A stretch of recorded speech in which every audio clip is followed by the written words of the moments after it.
प्रिय विद्यार्थियों नमस्कार। आप देख रहे हैं लक्ष्यकार सर हिंदी वाले यूट्यूब हिंदी शिक्षण चैनल और मैं हूं श्रवण कुमार लक्ष्यकार। जैसा कि आप जानते हैं आज अपन देख रहे हैं अलंकार का टॉपिक चल रहा है। हिंदी साहित्य का एक बहुत ही महत्वपूर्ण टॉपिक अलंकार, और उसी अलंकार में आज अपन देखते हैं रूपक अलंकार। और जैसा कि आप जानते हैं रूपक अलंकार अर्थालंकार में होता है। अर्थालंकार में इससे पूर्व अपन ने उपमा अलंकार देख लिया था, और इस उपमा अलंकार और रूपक अलंकार में बहुत ही मामूली सा, बहुत ही थोड़ा एक बारीक सा अंतर है।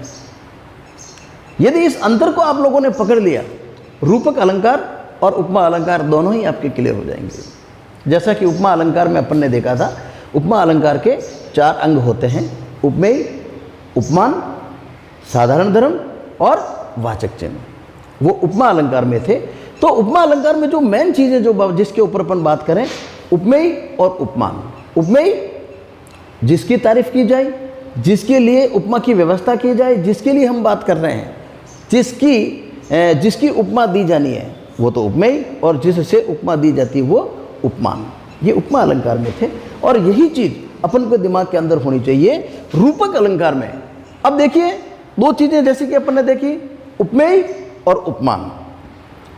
उपमेय जिसकी अपन को उपमा देनी है, और उपमान जिससे अपन को उपमा देनी है। तो उपमा अलंकार में तो ये दोनों होते हैं, यानी उपमा अलंकार के अंदर उपमेय की उपमा दी जाती है। किसी समान गुण धर्म के आधार पर जो वस्तु होती है उससे तुलना की जाती है, उसके बराबर की तारीफ की जाती है, वो तो होता है उपमा अलंकार। पर जब उपमेय और उपमान को दोनों को बराबर बता दिया जाता है, उपमेय को उपमान के बराबर बता दिया जाता है, यानी उपमेय को उपमान ही बता दिया जाता है, या उपमान को उपमेय ही बता दिया जाता है, दोनों बराबर हो गए, दोनों बिल्कुल। यानी जहां पर उपमेय में उपमान का आरोप हो, जहां उपमेय में उपमान का आरोप का मतलब वो बन गया, उसके ऊपर बैठ गया, उपमेय उपमान ये दोनों बराबर हो गए। जहां उपमेय और उपमान दोनों बराबर हैं, किसी प्रकार का कंफ्यूज नहीं, किसी प्रकार का अंतर नहीं, अभेद, इस प्रकार की स्थिति जहां पर होती है वह रूपक अलंकार कहा जाता है। यानी उपमेय को उपमान का रूप दे दिया जाता है, या उपमान को उपमेय का रूप दे दिया जाता है।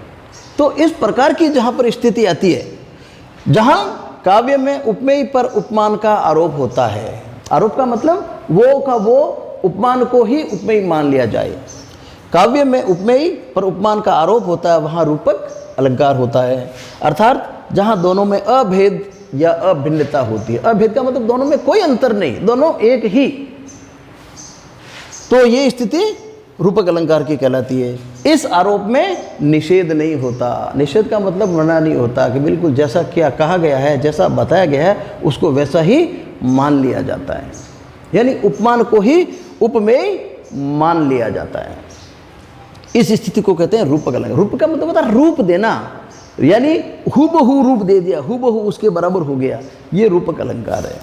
अब इसके अंदर यदि अपन इसको थोड़ा सा एक डायरेक्ट इसको समझे ट्रिक के माध्यम से, जहाँ उपमेय और उपमान दोनों समान हैं, उपमेय और उपमान दोनों समान हैं, दोनों एक ही है, दोनों एक ही है, वहाँ रूपक अलंकार होगा। आइए इसको अपने एक उदाहरण के माध्यम से इसको और स्पष्ट करते हैं। मीराबाई का एक पद्य है, आपने पढ़ा होगा, पायो जी मैंने राम रतन धन पायो, पायो जी मैंने राम रतन धन पायो। इसका यदि अपन हिंदी अनुवाद करते हैं, आप लोगों ने किया होगा, तो यहाँ पर राम और रतन, राम तो क्या हो गया भाई, ये पर उपमेय, ये क्या है उपमेय, और रतन क्या है उपमान। यानी राम को ही रतन मान लिया गया है। मीरा कहती है कि मैंने राम रूपी रतन धन पाया, राम रूपी रतन, राम रूपी रतन। ये देखिए आप, रतन उपमान है, रतन उपमान है, और ये उपमा ही है, पर इसको एक ही मान लिया, राम रतन धन पायो, बस ये को एक ही मान लिया गया। राम सा रतन नहीं है, राम रूपी, यानी राम ही रतन मान लिया इसको, राम रतन धन पायो, तो राम रूपी रतन।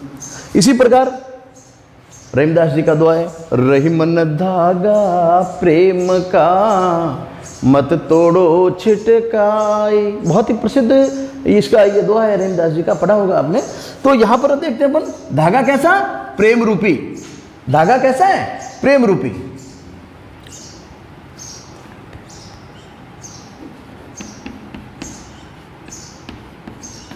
धागा रूपी प्रेम। प्रेम कैसा है? धागा कैसा है? प्रेम रूपी। अब देखिए ये धागा क्या हो गया भाई? उपमेय। और प्रेम क्या हो गया? उपमान। रही मन धागा प्रेम का, धागा रूपी प्रेम, धागा रूपी प्रेम, ठीक है नहीं? यानी ये दोनों बिल्कुल एक हो गए। यहाँ पर कोई किसी की तारीफ नहीं हो रही, कोई किसी की उपमा नहीं हो रही है, हालांकि ये उपमान है ये, पर ये धागा प्रेम रूपी एक ही हो गया। इसी प्रकार एक दो काव्य है, अंबर पनघट में डुबो रही, अंबर पनघट में डुबो रही, तारा घट उषा नागरी। एक आधुनिक कविता है। अंबर पनघट, देखिए आप, अंबर का मतलब क्या होता है? आकाश। पनघट, पनघट यानी जहाँ पर औरतें पानी भरती थी। आजकल तो ये पनघट कहाँ लगते हैं, आजकल तो घरों में नल आ गए, तो पहले पनघट लगते थे। गांव में कुआं होता था, सारी गांव की औरतें वहाँ पर पानी भरने जाती थी। तो अंबर किसे कहते हैं? आकाश। और पनघट, तो अंबर तो हो गया क्या? उपमेय। और पनघट क्या हो गया? उपमान। यानी अंबर रूपी पनघट, आकाश रूपी पनघट, आकाश रूपी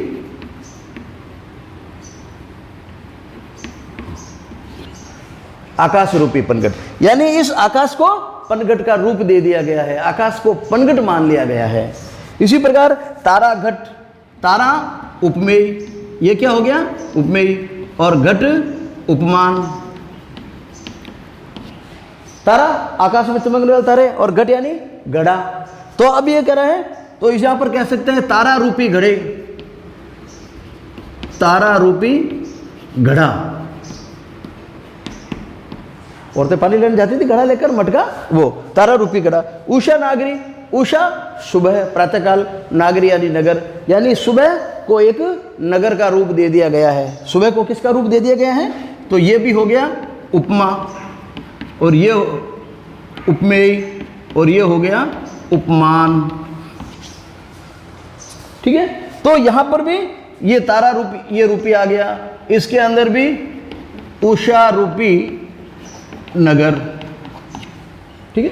तो यहां पर आप लोगों ने देखा इस प्रकार उपमेय और उपमान दोनों एक समान है, दोनों को एक ही मान लिया गया है। अब इसको अपन एक याद करने की दृष्टि से अपन सोचें तो जहां पर मन में जब अर्थ करते हैं, मन में जब अर्थ करते हैं, राम रूपी रतन, धागा रूपी प्रेम, आकाश रूपी पनघट, तारा रूपी घड़ा, उषा रूपी नगर, तो जहाँ पर ये बार बार आप देखिए जैसे इसका अर्थ करते हैं तो एक शब्द आता है रूपी आ रहा है।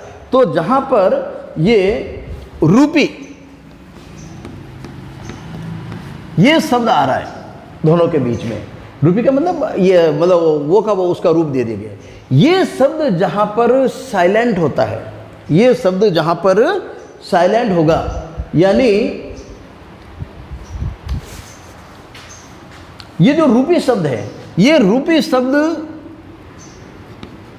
जहां भी छिपा हो, जहां भी छिपा हो वहां रूपक अलंकार माने। यानी जहां पर भी ये रूपी शब्द, ये रूपी शब्द जहां पर भी छिपा हुआ है अर्थ के अंदर, दिखता नहीं है कहीं। देखो, राम रूपी रतन, धागा रूपी प्रेम, अंबर रूपी पनघट, तारा रूपी घड़ा, उषा रूपी नगर। तो इस प्रकार ये रूपी शब्द जहां पर भी छिपा हो, अर्थ में छिपा हो, आपको लगता है कि अर्थ करते समय रूपी शब्द बोलना पड़ेगा, यहां पर आंख मीचकर आप रूपक शब्द, रूपक अलंकार बना लें। आप रूपक अलंकार इस प्रकार होता है। आइए इसके कुछ और उदाहरण अपन देखते हैं। बिहारी का एक बहुत ही अच्छा दोहा है विरह रस का, विरह श्रृंगार का। रयो रयो ऐची अंतु न लहे, रयो ऐची अंतु न लहे, अवधि दुशासन वीरु, अवधि दुशासनु वीरु। नायिका कहती है अपनी सहेली को, रियो ऐची अंतु न रहे, और अब तो मुझे बिल्कुल भी नहीं रहा जाता, अब तो मुझे बिल्कुल भी नहीं रहा जाता, क्योंकि ये विरह रूपी दुशासन, अवधि दुशासन वीरु, ये अवधि जो है, विरह रूपी जो अवधि है, दुशासन के चीर की तरह बढ़ रही है। जिस प्रकार वो दुशासन ने चीर बढ़ाया था, खींचा था, दुशासन ने चीर खींचा था द्रौपदी का, तो इसी प्रकार ये अवधि इसी प्रकार बढ़ रही है, लंबी हो रही है। ये विरह की अवधि मुझे अब सहन नहीं होती।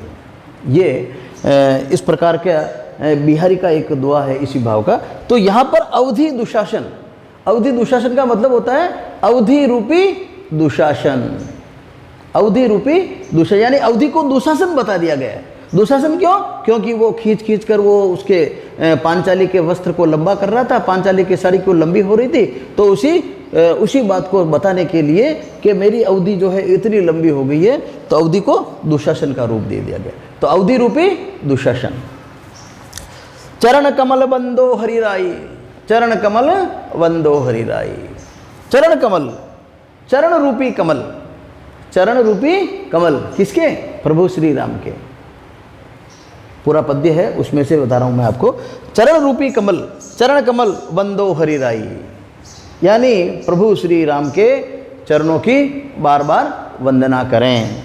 वंदो हरिराई, हरिराई यानी प्रभु के चरणों की वंदना करें। तो चरण रूपी कमल, चरण रूपी कमल। तो यहां पर आप देखिए चरण रूपी कमल, यहां पर भी रूपी साइलेंट आपको दिख रहा है, चरण रूपी कमल।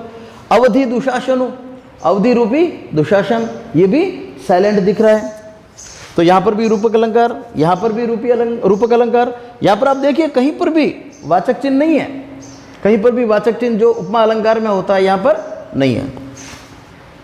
मैया में तो चंद्र खिलौनो ले हूँ, मैया में तो चंद्र खिलौनो ले हूँ, सूरदास जी का ये पद है। बचपन में कृष्ण भगवान, या मैया में तो चंद्र खिलौनो ले हूँ, यहाँ पर बालक चंद्रमा को लेने की जिद करता है, चंद्रमा को लेने की जिद करता है। सूरदास जी का ये पद है, कृष्ण भगवान का बाल्यकाल का चिन्ह है। तो वो कहते हैं, वो चंद्रमा को देखकर यशोदा मैया से कहते हैं कि भाई मैं तो वो खिलौना लूंगा, चंद्र खिलौना लूंगा। तो मैया मैं तो चंद्र खिलौना ले हूं। तो चंद्र खिलौना का मतलब ये हो गया चंद्रमा रूपी खिलौना, चंद्रमा रूपी खिलौना, क्योंकि चमक रहा था और बालमन है, वो लेने को जिद करने लग गया। बाद में मैया यशोदा ने एक थाली के अंदर पानी लेकर उसके अंदर चंद्रमा की परछाई बताई कि ये पड़ा, ले ले भाई। तो इस प्रकार मैया यशोदा ने उनको राजी किया, खुश किया और बालक को मनाया। तो यहाँ पर जो है चंद्र खिलौना, चंद्रमा रूपी खिलौना, चंद्रमा रूपी खिलौना। तो चंद्रमा क्या हो गया? उपमेय हो गया, ये उपमान हो गया। चरण उपमेय, कमल उपमान, अवधि उपमेय, ये उपमान। तो उपमान का इसके ऊपर क्या हो गया? आरोप हो गया। यहाँ पर कमल का आरोप किस पर है? चरण के ऊपर है। खिलौना का आरोप किसके ऊपर है? चंद्रमा, यानी चंद्रमा को खिलौना बता दिया। धेनुए, आगे देखते हैं अपन। उदयाचल से किरण धेनुए हाँकला रहा, एक बहुत अच्छी कक्षा 12 के अंदर कविता आई हुई है। तो उसके अंदर है उदयाचल से किरण धेनुए। उदयाचल यानी उदयाचल, जिस साइड में, जिस दिशा से सूर्य उदय होता है, उदयांचल कौन सा? पूर्व दिशा। उदयाचल से किरण धेनुए, किरण धेनुए, किरण रूपी धेनुए, धेनु कहते हैं गाय को, किरण रूपी गायें, यानी प्रातः काल से, प्रातः काल में पूर्व दिशा से किरण रूपी गायें आ रही है, किरण रूपी गायें आ रही है। तो किरण रूपी गायें, तो यहाँ पर भी किरण रूपी गायें आ गई। किरण धेनुए, किरण रूपी गायें, किरण उपमेय और ये उपमान। तो उपमान का आरोप उपमेय पर है, उपमान का आरोप, आरोप का मतलब ये बिल्कुल एक हो गई। तो किरण रूपी धेनुए, किरण रूपी गायें। तो यह रूपक अलंकार। मैं जग जीवन का भार लिए फिरता हूं, आत्म परिचय, हरिवंश राय बच्चन की एक कविता है, आपके कक्षा 12 में आई हुई है, कक्षा संभवतः 12 में है, हिंदी अनिवार्य में। मैं जग जीवन का भार लिए फिरता हूं, वो कहते हैं मैं जग रूपी जीवन, मैं जग जीवन का भार, ये संसार रूपी जीवन, मैं संसार में जो जी रहा हूँ, इस संसार रूपी जीवन, जग यानी संसार और जीवन यानी ये क्या हो गया, उपमेय और ये उपमान। जग रूपी जीवन, जग रूपी जीवन, तो यहाँ पर भी रूपी आ गया बीच में और जग रूपी जीवन, तो ये भी रूपक अलंकार। मैं सने सुर का पान किए करता हूँ, मैं सने सुरा का पान किया करता। स्नेह यानी प्रेम, स्नेह यानी प्रेम, मैं प्रेम का नशा करता हूँ। सुरा का मतलब ये नशा, मादकता, मुझे प्रेम का नशा है, मैं सबसे प्रेम करता हूँ। स्नेह सुरा, स्नेह रूपी सुरा, मैं स्नेह रूपी सुरा का पान किए करता हूँ। लोग तो चाहे शराब पीते हैं, चाहे कुछ भी किसी भी ब्रांड का पीते हैं, कुछ भी करते हैं, पर मैं क्या पीता हूँ, स्नेह सुरा, प्रेम रूपी शराब पीता हूँ, प्रेम रूपी ये प्रेम रूपी रस पीता हूँ, मैं स्नेह सुरा का पान। तो यहाँ पर भी स्नेह रूपी सुरा, तो ये भी क्या हो जाएगा, रूपक अलंकार। मैं भवसागर तरने को, जग भवसागर तरने को नाव बनाए, जग भवसागर तरने को नाव बनाए। जग पूरा संसार तरने के लिए, यानी अपन नदी से पार करने, एक से एक स्थान से दूसरे स्थान पर, एक तीर से दूसरे तीर पर नदी में जाते हैं तो क्या बनाते हैं, नाव बनाते हैं। क्या बनाते हैं, नाव बनाते हैं। पर ये बच्चन जी कहते हैं कि मैं भव सागर, भव यानी संसार रूपी सागर। अब देखो, भव सागर संसार रूपी सागर, भव यानी संसार और सागर यानी समुद्र, यानी इस संसार को ही समुद्र बता दिया। भव उपमेय, सागर उपमान, यानी उपमान का इसके ऊपर आरोप हो गया। भव सागर यानी संसार रूपी सागर, यानी संसार ही सागर है। मैं इस सागर को, जग भव सागर तरने को नाव बनाए। लोग तो इस प्रकार के सागर से पार करने के लिए नाव बनाते हैं। मैं मन मौजों पर मस्त बहा करता हूँ। मैं मन मौजों, मन मौजों देखो, मन रूपी मौजों, मन रूपी मौजों, मन रूपी यानी मन में जो आता है, मन में जो विचार आता है मैं वही करता हूँ, मस्ती। मैं मन मौजों, मौज यानी मस्ती, मौज यानी मस्ती, आनंद, मैं मन की आनंद, यानी मन रूपी मौजों। मौज वैसे कहते हैं लहर, मौज कहते हैं लहर कहते हैं, तो मन की लहरें, मेरे मन में जो लहरें उठती है, तरंगे उठती है, मन के अंदर जो भाव आते हैं वो उनको मन मौज, मन रूपी मौजों। तो यहाँ पर मन रूपी मौजों, यहाँ पर भी रूपी आ गया, मन रूपी मौजों पर मस्त बहा करता हूँ। ये भी, ये पूरा का पूरा हरिवंश राय बच्चन की ये आत्म परिचय, आत्म परिचय ये हरिवंश राय बच्चन की है काव्य, हरिवंश राय बच्चन की।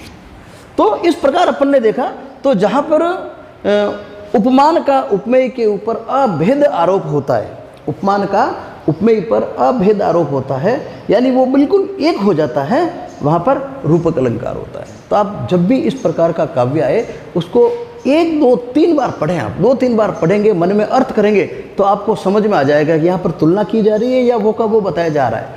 यदि यहाँ पर आपको लगे कि इस प्रकार की स्थिति आ रही है कि उपमान का उपमेय पर आरोप है, या इस प्रकार ये अर्थ करके देखते हैं तो मन में रूपी शब्द निकल रहा है, मन के अंदर रूपी शब्द बार बार अपन बोला जा रहा है, तो रूपक अलंकार। एक चीज़ अपन और देख सकते हैं, ये ट्रिक के लिए मैं आपको बता रहा हूँ कि इन शब्दों को यदि आप ध्यान से देखें, अवधि दुशासन, तो देखिए यहाँ पर देख ये योजक चिन्ह आया हुआ है इसके अंदर, इसके अंदर भी देखो योजक चिन्ह है, चरण कमल के बीच में भी योजक चिन्ह है, इनके बीच में भी योजक चिन्ह है, किरण धेनुए के बीच में भी योजक चिन्ह है। योजक चिन्ह का मतलब दोनों के बीच में इस प्रकार की डैश होती है। जग जीवन योजक चिन्ह, यानी योजक का मतलब दोनों को जोड़ दिया, दोनों एक हो गए। स्नेह सुरा दोनों को जोड़ दिए, एक हो गए, योजक चिन्ह। भवसागर योजक चिन्ह, मन मोजो योजक चिन्ह। तो आप देखिए जहाँ पर भी काव्य में योजक चिन्ह आता है, प्रयास करें उसको देखने का, समझने का, रुकने का, वहाँ पर 99% रूपक अलंकार होगा।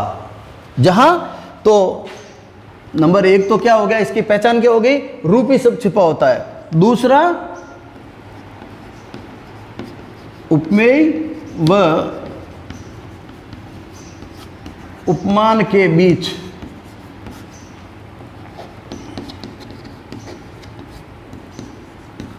योजक चिन्ह,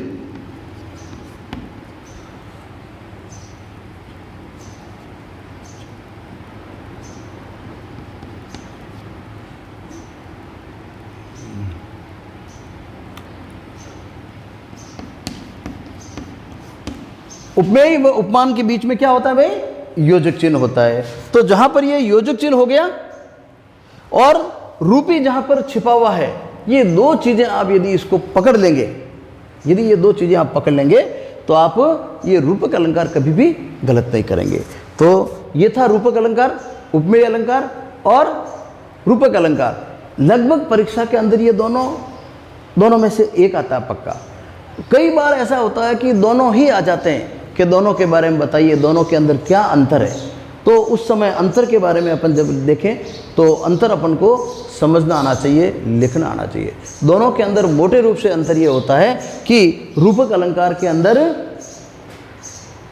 पहचान चिन्ह नहीं होते, उसके अंदर पहचान चिन्ह होते हैं। रूपक अलंकार के अंदर साधारण धर्म नहीं होता, उपमा अलंकार में साधारण धर्म होता है, क्योंकि साधारण धर्म के आधार पर ही उसके अंदर तुलना की जाती है और रूपक अलंकार में दोनों को एक बता दिया जाता है, इसलिए साधारण धर्म नहीं होता है। इसके अतिरिक्त रूपक अलंकार में उपमान का उपमेय पर आरोप होता है, उसके अंदर उपमान का उपमेय पर आरोप नहीं होता है, बल्कि उपमान से तुलना की जाती है। ठीक है, तो वहाँ पर उपमा अलंकार में तुलना का भाव होता है, रूपक अलंकार में तुलना का भाव नहीं होता।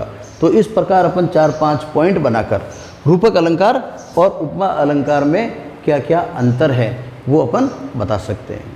उपमा अलंकार में योजक चिन्ह का प्रयोग नहीं होता, रूपक अलंकार में योजक चिन्ह का प्रयोग होता है।